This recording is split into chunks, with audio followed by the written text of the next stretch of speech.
Queridos amigos telespectadores de Logos Televisión, de nuevo con vosotros.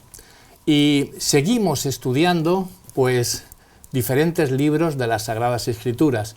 Y en esta ocasión hemos creído conveniente estudiar el libro de Gálatas. Ese libro que escribió Pablo por allá el año 49. Lo que ocurre con el libro de Gálatas es que es un libro tan impresionante, es un libro tan profundo que le dio muchísimos problemas a nuestro amigo Pablo. Pero ahí quedó. Quedó para que 1500 años después, Lutero, nuestro gran reformador, también, teniendo como base el libro de Gálatas y también el libro de Romanos, pues diera a conocer a todos los cristianos aquella maravillosa doctrina que fue olvidada por tantos siglos, por 15 siglos. Y ya Lutero sacó a la luz esa gran doctrina, la justificación por la fe. Pues bien, durante estas semanas vamos a estudiar con profundidad este libro. Y como el tiempo que tenemos es más bien poco, porque necesitaríamos, bueno, pues programas y programas y de muchas horas. Pero si lo bueno breve dos veces bueno, vamos entonces a profundizar en la palabra ya desde el capítulo primero y, cómo no, viendo también qué era Pablo, dónde se encontraba Pablo, qué hacía él antes de llegar allá a Galacia y escribir este libro. De manera que hoy hemos traído a una invitada especial. Ella se llama Elizabeth Sandoval. Ella es psicóloga y haciendo un máster aquí en Madrid. ¿Qué tal, Eli? ¿Cómo te encuentras aquí en nuestros estudios de Logos Televisión? Muchas gracias por la invitación. Me encuentro muy bien, contenta de poder compartir y hablar sobre la palabra de Dios. Fenomenal. Eli, vamos a tenerla con nosotros en este programa y lo hemos titulado, este primer programa, Pablo, apóstol a los gentiles. Y yo quiero hacerte, Eli, una pregunta. ¿A qué se dedicaba Pablo? ¿En qué empleaba el tiempo antes de su conversión? Bueno, empecemos por lo bueno. Pablo era un cristiano devoto y intentaba ser un fiel cristiano, pero en ese afán de ser un buen cristiano, de ser fiel, de ser muy correcto, pues Pablo empezó a perseguir a los seguidores de Jesucristo. Y cuando hablas de un fiel cristiano, ¿te quieres referir a un fiel judío? Porque vale, es verdad. Era, pero judío de judíos. Sí, este sí, hombre sí. se las traía. Es verdad. Y tenía una oposición que efectivamente eran los cristianos, lo de la secta de los cristianos, ¿verdad? Exactamente, sí. Me había olvidado un poco la diferencia temporal, ¿no? Histórica temporal. Es verdad, él era un buen judío. Y se dedicaba a permitir a los seguidores de Cristo, ¿no? En Hechos, capítulo 8, versículo 3, sí. Dice, Saulo, por su parte, causaba estragos en la iglesia, entrando de casa en casa, arrastraba a hombres y mujeres y los metía en la cárcel. ¡Qué barbaridad! Era cruel. ¿No? ¡Qué barbaridad! ¡Qué celo por su religión para llevar a cabo este tema, ¿no? El ir y... no me gusta cómo eres, no me gusta lo que dices, así que voy a cerrarte la boca. ¿Y cómo te la cierro? Pues de diferentes maneras. Te persigo, te encarcelo y hasta doy mi aprobación para que te maten. Terrible esto, qué religiones, ¿eh? A mí me llama la atención porque tengo la impresión de que era sincero en su errónea convicción, ¿no? Y me pongo a pensar en cuántas ocasiones podemos ser aparentemente sinceros, pero terrible y vergonzosamente equivocados, con cuestiones relacionadas con la religión, con las creencias, con los principios. Fíjate que aquí en el capítulo 7 de Hechos de los Apóstoles, él estuvo delante del apedreamiento, de la muerte de Esteban, y él se encontraba allí y decía, si este hombre está diciendo que este Jesús es el Mesías, el que nosotros esperamos, está totalmente equivocado. Y yo estoy de acuerdo con que lo apedreen y lo maten y no hay ningún problema en ello. Él efectivamente era una persona tan, con sus convicciones, las tenía tan claras que no tenía problema en acabar con la vida de otro. Es triste, como hay religiones que a veces llegan a estos puntos, ¿no? Qué fanatismo por ello. Exactamente. Pues muy bien, de manera que ahí vemos que Pablo asolaba allá donde iba. Asolaba la iglesia, entrando casa por casa, arrastraba a hombres, arrastraba a mujeres. Y no solamente en la ciudad donde él se encontraba, sino además iba a otras ciudades a perseguir cristianos, ¿no? No se quedaba solamente en su lugar, ¿eh? O sea que era un buen soldado de su causa, por las cuales él llegaba y decía, ¿han huido? Pues venga, pues vamos a perseguirlos, porque no querían absolutamente a nadie que estuviera con esta religión, esta nueva religión que se estaba predicando a través de Jesús. ¿A qué crees, Eli, que Lucas, en este libro de Hechos, porque sabemos que Lucas escribió 2 libros, el Evangelio de Lucas y el libro de Hechos de los Apóstoles. Él era, aparte de médico, Lucas, historiador, y entonces hacía pues, muy buenas referencias de todo lo que ocurrió en aquellos viajes que hizo con Pablo. ¿Por qué crees tú que Lucas relata la conversión de Pablo en estos 3 capítulos? Capítulo 9, capítulo 22 y el capítulo 26. ¿Por qué lo hace?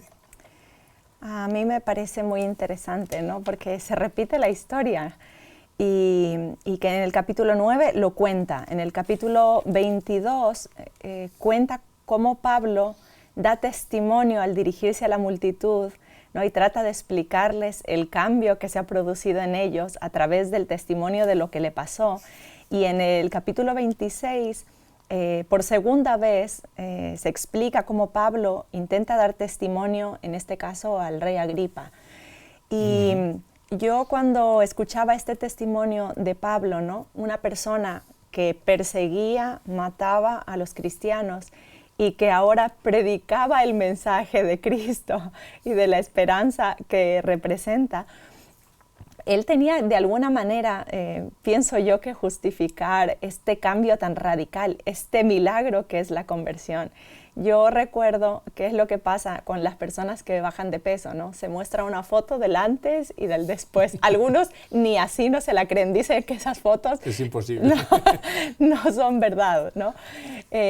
Nosotros como seres humanos parece que tenemos esa necesidad de dar una explicación a las cosas y Dios sabe nuestra necesidad, ¿no? y la necesidad de poder explicar el cambio tan radical, tan increíble de Pablo de perseguidor a un apóstol, ¿no? Que predicó el mensaje. Totalmente, fíjate de dar testimonio. Que el Señor habla también de que demos testimonio, de que digamos a las personas, fíjate lo que yo era y lo que gracias a Jesús soy ahora, porque aquel que era ladrón ya no roba, sino que trabaja para comer. Aquel que era borracho ya no bebe, sino que ahora está sobrio y ha cambiado totalmente su vida. O sea, son cambios tan radicales porque Jesús así hace este milagro, que la gente está delante de un milagro. Delante de un milagro que durante toda su vida han sido capaces, o sea, han sido incapaces de cambiar porque no han podido. Pero una vez conocen a Jesús, se entregan a Jesús y dicen, Señor, ¿qué quieres que haga? Pues muy bien, verás como a partir de ahora tú vas a tener poder, porque yo te lo voy a dar, no es tuyo. Tú vas a tener poder a través del Espíritu Santo para poder vencer todo aquello que no has podido por ti solo. Cuando esto lo cuentas, pues las gentes dicen, pues si Eli ha podido, yo también voy a poder. Si Javier ha podido, pues yo también voy a poder. Porque antes de conocer a Jesús, bueno, pues yo era militar. Estaba en el ejército y, bueno, pues bastante violento por lo que lleva consigo el ejército, y las cosas me gustaban que fueran, pues, tal cual decía el ejército, ¿de acuerdo? El Código de Justicia Militar y las órdenes y reglamentos militares. Pero un día conozco a Jesús y digo, pero ¿qué estoy haciendo? Sirviendo y aplicando todo lo que yo sé para matar, o lo que yo quiero ahora es servir y conocer todo lo que es la palabra para servir, para dar a las personas el conocimiento de Jesús. Entonces te quedas con la tesitura, ¿no? ¿Qué haces? Bueno, pues elijo por esta. Pues muy bien, ese testimonio sirve a muchos para saber lo que una persona era antes y lo que es ahora. Porque si leemos el relato de Pablo en Hechos, capítulo 9, cuando cae, dice versículo 4, y cayendo en tierra oyó una voz que le decía, Saulo, Saulo, ¿por qué me persigues? Y dijo, ¿quién eres, Señor? Y dijo, yo soy Jesús, a quien tú persigues. Dura cosa te es dar coces contra el aguijón. Él, temblando y temeroso, dijo, Señor, ¿qué quieres que haga? Y el Señor le dijo, levántate y entra en la ciudad y se te dirá lo que debes hacer. Ahí a Pablo le salió su fariseo que llevaba dentro. ¿Qué quieres que haga? Porque yo soy una persona que estoy en el Sanedrín, que yo me conozco el Pentateuco de memoria y que yo sé muchas cosas. ¿Qué quieres que haga? Se te dirá lo que tienes que hacer. Así que ponte a las órdenes de otro que te voy a decir. Es interesante lo de lo que dice aquí, ¿no? De dura cosa te es dar cosas contra el aguijón, porque el Señor, a través del Espíritu Santo, toca nuestros corazones. No ocurre de un día para otro, ¿no? El Señor va tocando nuestros corazones, y es lo que estaba haciendo con Pablo. Y Pablo, un aguijón, ¿no? Pablo se tocaba con el aguijón y parece que quería que se le haga callo, ¿no? Y le decía, no estás sufriendo, no te das cuenta. Algunos teólogos dicen que probablemente él, al ver la muerte de Esteban, él ya, como que el Espíritu Santo trataba de hacerle ver algo, pero él se resistía, ¿no? Y ahí le dice, ya ríndete definitivamente. Es que el ver una persona como está a punto de morir y decir, Señor, perdónales a ellos el pecado que están cometiendo. No le tomes en cuenta lo que están haciendo. Pero vamos a ver, pero si yo lo que quiero es que tú maldigas, que tú digas, que te pongas histérico ahí, Señor. Especialmente si creo que eres malo. Claro, pues voy a por ti. Bueno, pues no, pues, Señor, no le tomes en cuenta este detalle. Bueno, Pablo, ante las palabras de Esteban, efectivamente por la noche tuvo que darle vueltas a la cabeza y decir. El hecho es que Pablo consultó con Gamaliel, consultó con muchos dirigentes de los que tenía allí, y decía, oye, todo lo que nos ha contado Esteban es correcto, él sabe lo que son las Sagradas Escrituras, él sabe todo y tiene razón en lo que dice. Y bueno, pues casi le convencieron, Pablo, no te pongas así, pero ya estaba trabajando, como tú muy bien has dicho, el Espíritu ya estaba trabajando allí con él y tocándole el corazón. Y pastor, en este sentido, creo que es importante también mencionar que no a todas las personas reciben una conversión como la de Pablo, ¿no? Usted mencionaba, usted antes era militar. Bueno, yo he crecido toda mi vida en la iglesia. Ajá. Y tal vez la conversión o el testimonio de mi conversión no es ni como el de Pablo ni como el suyo, ¿no? Con una marca... Tan 180 grados, exactamente. Es de menos grados. Pero siempre, ¿no? Hay un momento en el que Dios toca nuestros corazones, y a veces es mucho más evidente, y en otras ocasiones es tal vez más gradual, ¿no? Claro. Más gradual el cambio que haga Dios. No, es así, ¿eh? Es así. Quienes somos de primera generación, pues siempre, bueno, pues tenemos que romper con amigos, a veces con familia, tenemos que romper con todo lo que nos ha rodeado, vecinos, porque lo que nos enseña Satanás en esta sociedad es ir a todos a una en una dirección, y lo que nos enseña Jesús es no, tienes que ir en dirección contraria, entonces tienes que luchar con todos. Pero haber nacido en un hogar adventista. Bueno, pues mi hija nació en un hogar adventista, mis nietos también. Pues ellos lo tienen más fácil porque desde pequeñitos ya han estado saboreando las maravillas que tiene la palabra de Dios.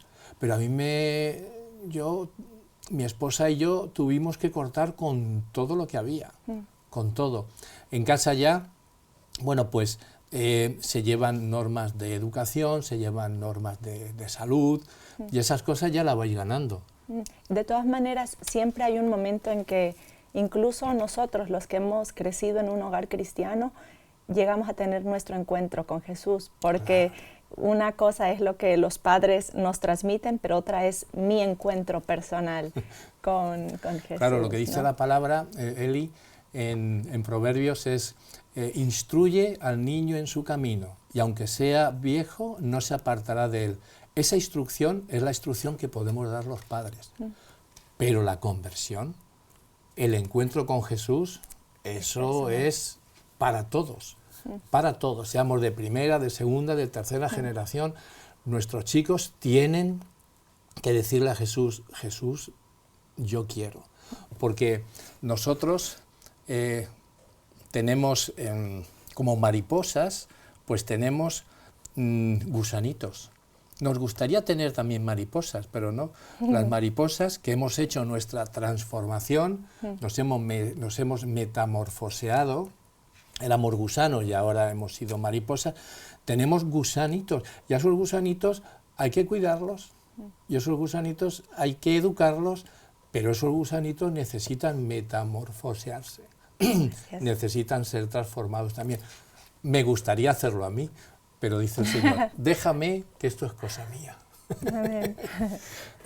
Interesante. Vemos que cuando Pablo se le dijo: se te dirá lo que tienes que hacer, en el versículo 10, capítulo 9, versículo 10, dice: había entonces en Damasco un discípulo llamado Ananías, a quien el Señor dijo en visión: Ananías. Y él respondió: heme aquí, Señor.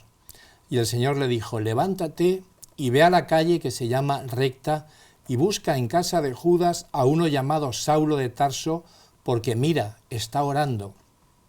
Y ha visto en visión a un varón llamado Ananías que entra y le pone las manos encima para que recobre la vista. Entonces Ananías respondió y dijo: Señor, he oído de muchos acerca de este hombre, cuántos males ha hecho a tus santos en Jerusalén. ¿Qué le pasó a Ananías? ¿Por qué Ananías tenía este prejuicio? Yo me pongo en el lugar de Ananías. Y cuando alguien nos dice, mira, no, si Dios le dice a Ananías, no, anda donde esta persona, mala, malísima, ¿no? Y Ananías parece que le está diciendo, pero Señor, te estás equivocando. ¿Seguro que es Saulo de Tarso? ¿No será otro? Me parece interesante porque Dios le habla a Ananías en visión. No le habla de otra manera, le puede haber hablado de otra manera, pero le habla en visión, ¿no?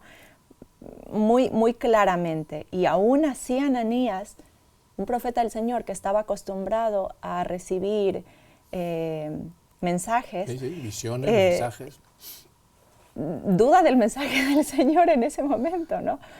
Porque lo que se conocía de Pablo era que era el enemigo de los cristianos, el enemigo del mensaje de Jesucristo en ese momento, ¿no?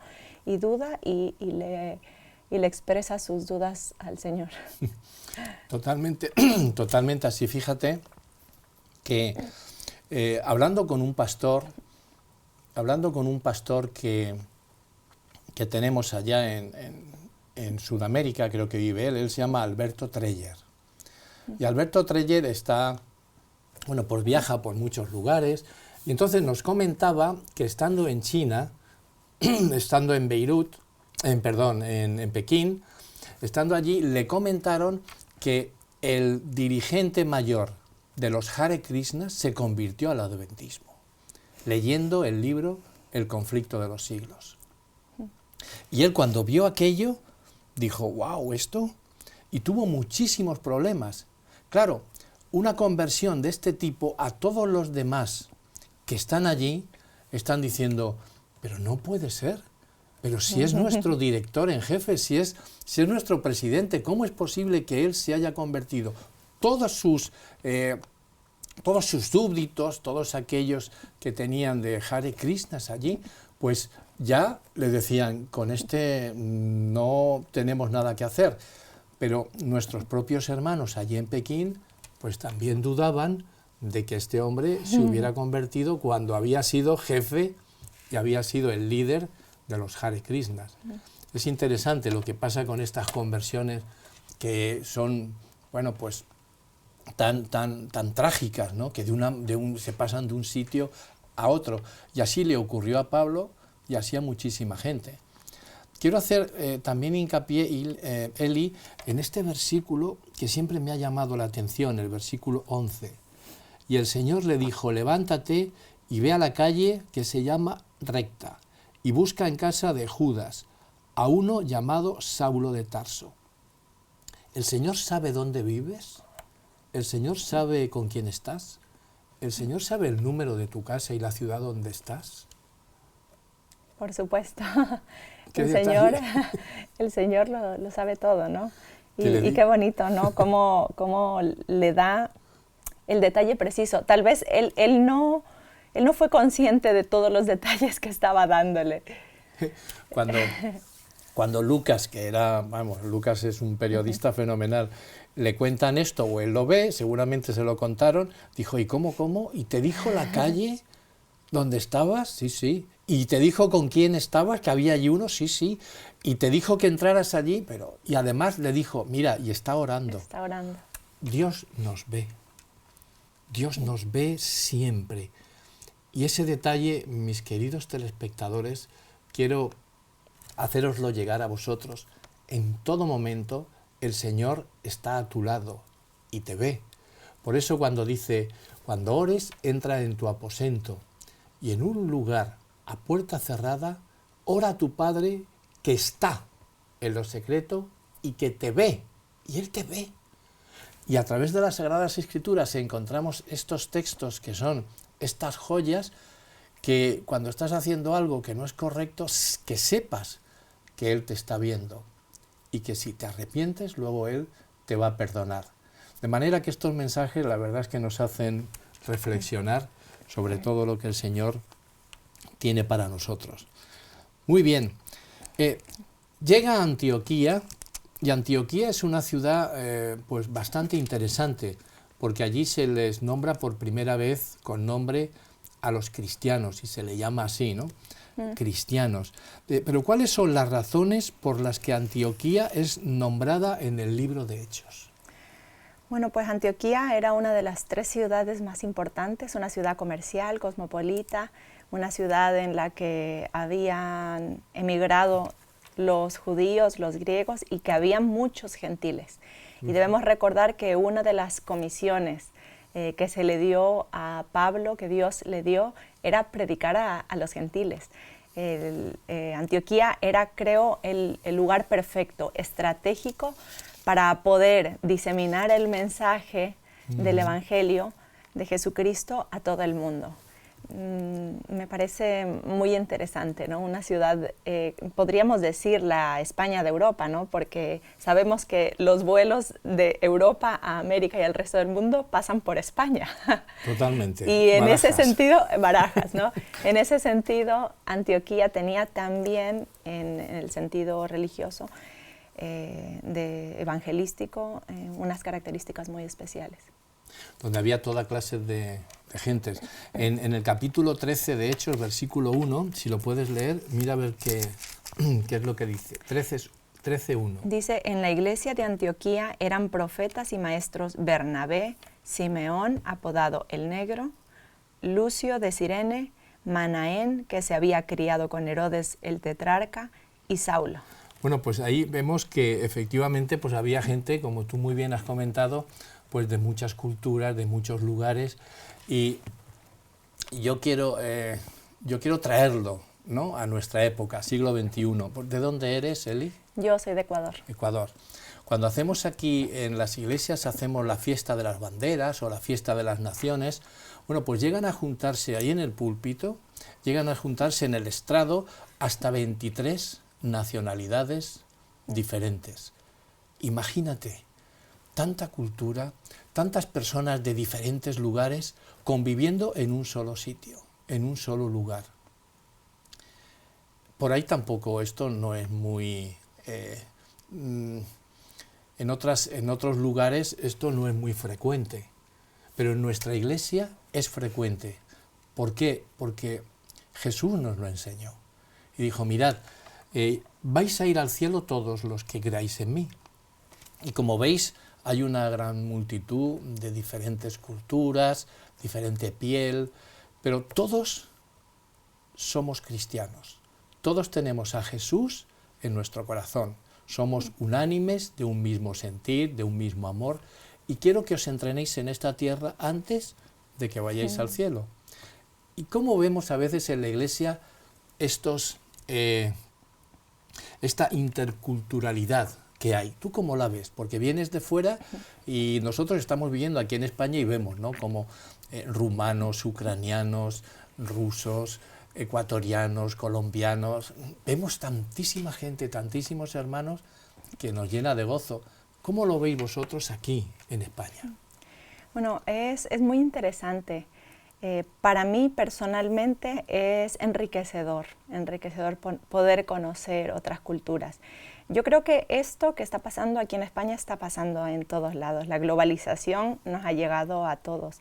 En Ecuador, nuestras iglesias también ahora son multiculturales, no tanto como la iglesia aquí en España. Pero sí, seguramente la multiculturalidad, y no solamente la multiculturalidad, sino que algo que aquí es más... Se ve con mayor evidencia la intergeneracionalidad, ¿no? De alguna manera crea dificultades de convivencia. Totalmente. Porque todos hemos crecido con una cultura diferente, una manera de ver la vida, una época tal vez, hablando de intergeneracionalidad, una manera diferente de ver la vida, de vivir la experiencia cristiana tal vez. Y en algunas ocasiones esto puede crear conflictos. Por eso a mí me gusta mucho el mensaje recurrente de la Biblia acerca del amor. y también que menciona soportándoos los unos a los otros. Soportando. Sí. Que en realidad no tiene el contexto semántico del soportar que nosotros ahora usamos, ¿no? Pero sí, yo creo que tal como pasó en Antioquía en ese momento, porque ellos ya tuvieron problemas debido a la interculturalidad y a las diferentes, y a los cambios que se produjeron, ¿no?, en ese momento. Y nosotros, de alguna manera, yo creo que también en algunas ocasiones cuesta. ¿No? Cuesta. Es así, pero por eso. No es imposible. No, imposible no. Por eso dice el Señor, nos dice, bueno, tenéis que entrenaros aquí, porque no solamente hay gente que viene de fuera y entonces pues es una riqueza, efectivamente es una riqueza, sino que también en España se está produciendo también pues esa diversidad de todo, porque aquí en España es una nación, pero tenemos 17 autonomías que cada una piensa de una manera, tiene un idioma, tiene una manera de ser. Entonces lo que quiere el Señor es, está bien, aprended de todas estas cosas, enriqueceros de todo lo que tienen todos vuestros vecinos, pero que sepáis que tiene que haber un mismo sentir, que sepáis que tiene que haber una misma ciudadanía, y vuestra ciudadanía está en los cielos. Y aquí estáis de paso. Luego, si aquí estáis de paso, tenéis que mostrar a los demás algo que os va a hacer inconfundible. Y es que solamente hay una manera por los cuales sabrá todo el mundo que sois mis discípulos. En el amor que os tengáis los unos a los otros. Pero es que es ecuatoriana. yo me gustaría que fuera española, o me gustaría que fuera valenciana. Oye, que sea ecuatoriana, colombiana, rumana, que sea lo que sea. ¿Por qué? Porque todos somos uno. Porque en Cristo Jesús ya no hay esclavo ni libre, ya no hay judío ni gentil, ya no hay ni hombre ni mujer. Todos uno en Cristo Jesús. Si fuéramos todos a una así, esto ya estaría listo. Porque la verdad es que si tenemos a Jesús en nuestros corazones, ¿qué más me da que sea de un sitio, que sea de otro, si es mi hermano en Cristo Jesús? ¿Qué más da? Así es. Pero considero que tal vez los jóvenes y los pequeños que están creciendo ya en un mundo globalizado como este, la dificultad en relación a la nacionalidad es menor, ¿no? A la cultura. Pero sí todavía podemos tener algunas dificultades parecidas como las que tuvieron los judíos en esa época, que no eran tanto... Eran más doctrinales, ¿no? Estaban relacionadas con, bueno, yo creo que las cosas se deben hacer de esta manera y lo mío es lo mejor. y como yo lo pienso, ¿no? Y el celo, en ese caso, tal vez litúrgico, o el celo de lo que ellos consideraban, ¿no? Que era lo correcto en ese momento. Y en eso creo que sí podemos reflexionar todos independientemente de donde seamos, ni qué edad tengamos, en que ese celo que podamos tener, porque claro, yo pensaba en esto y lo más importante es el amor, pero en algunas ocasiones también tendremos que decir, oye, creo que no está bien lo que estás haciendo, ¿no? Claro. Pero que todo lo que digamos sea basado en el amor y en la esperanza, ¿no? Que tenemos. Claro, porque nosotros como cristianos tenemos la palabra de Dios, y en cualquier parte del mundo, toda iglesia cristiana tiene la palabra de Dios, en cualquier sitio. Ahora, unos la interpretan de una manera y otros de otra. Luego, si nosotros, teniendo la palabra de Dios e interpretándola tal cual como viene, un pueblo que tenga un solo pastor, pues va a andar por esos solos caminos. Porque si yo voy a tu casa, Eli, allá a Ecuador, y me invitas a tu casa, ¿tú sabes lo que yo como y lo que no como? ¿Sabes lo que bebo y lo que no bebo? Sí, y me voy a preguntar, ¿le doy lo que yo como para que pruebe lo que yo como, o le hago lo que él come todos los días en su casa? ¿Qué será mejor para él? Siempre me pregunto eso. Pero aún dentro, normalmente yo aceptaré, y siempre que voy a visitar, pues lo que haya en ese país. Pero a donde yo voy es que sin preguntar, la persona, ¿usted qué come? Ella ya sabe lo que como y lo que no como. ¿Por qué? Porque también está en la palabra de Dios. Porque en la palabra de Dios hay una dieta. Hay una dieta alimenticia. En la palabra de Dios hay una manera de ser. En la palabra de Dios hay un día en los cuales vamos a honrar al Señor y a reunirnos todos. Y todo el pueblo que siga las instrucciones que dice la palabra de Dios, pues va a ser un solo rebaño y va a ser un solo pastor. No cada uno va a ir... De manera que cuando Cristo venga, pues recogerá a ese pueblo que ha escuchado su voz a través de la palabra. Y será de un mismo sentir. Tendrá un mismo evangelio, una misma fe, un mismo espíritu. Por eso está muy bien el hecho de que marcharan a Antioquía, porque allí, en esa ciudad cosmopolita, pues había muchísima gente que venía, y luego con esas enseñanzas que habían aprendido de los discípulos, de los cristianos, entonces ya iban a sus lugares, y entonces el evangelio pudo extenderse a todo lugar. De manera que la estrategia era buena, y ahí el Señor pues escogió a Pablo. Escogió a Pablo, que él no tenía problemas con respecto a lo que eran las doctrinas de los judíos, pero Pedro era judío y sí que tenía problemas. Pedro tuvo problemas. Por citar algún punto, pues allá le tuvo que mandar a Cornelio para que aquel legionario romano, gentil, pues dijera, oye, que yo estoy aquí porque yo os quiero a vosotros. Y Pedro le costó muchísimo ingresar, meterse en una casa de los gentiles. Y eso iremos poquito a poco viéndolo en el libro de los Gálatas. Pues muy bien, mi querida Eli, pues hemos pasado un tiempo fenomenal aquí hablando de Pablo, de su conversión y de todas las estrategias que el Señor va a usar para que este evangelio sea predicado a todo el mundo. De manera que ahora tienes pues un tiempo para decirle a nuestros telespectadores cuál es la conclusión de lo que hemos estudiado en este programa Logos Estudio. En algún momento leí que alguien mencionaba, si quieres ser malo, pero bien malo, créete bueno. No te creas bueno solamente, créete perfecto. Y no solamente créete perfecto, sino créete que todo lo que haces, lo haces bien. Y que además Dios está de tu lado. En algunas ocasiones podemos cometer ese error. El orgullo puede apoderarse de nuestros corazones y creernos buenos, superiores inclusive a los demás. Creer que nuestra opinión es más valiosa que la opinión de los demás.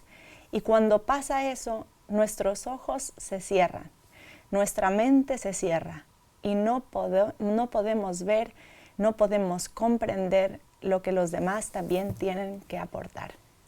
Creo que uno de los mensajes que Pablo nos muestra es que podamos ser humildes y que podamos ser una de las partes del cuerpo de Cristo con humildad y tratar a nuestros hermanos, a nuestros amigos, a las personas que tal vez no opinan como nosotros, con amor. Pues muchísimas gracias, Eli, por este mensaje final que has dejado a nuestros telespectadores. Te emplazamos para que otro día vengas también a conversar con nosotros en diferentes lecciones que vayamos estudiando. Gracias. Y a vosotros, mis queridos amigos telespectadores, gracias por estar ahí. Nos veremos la próxima semana y mientras tanto, bueno, pues deseo para vosotros lo mejor, que tengáis la bendición del Señor y una semana muy bonita con vuestra familia, con vuestros hijos. Que el Señor os bendiga. Amén.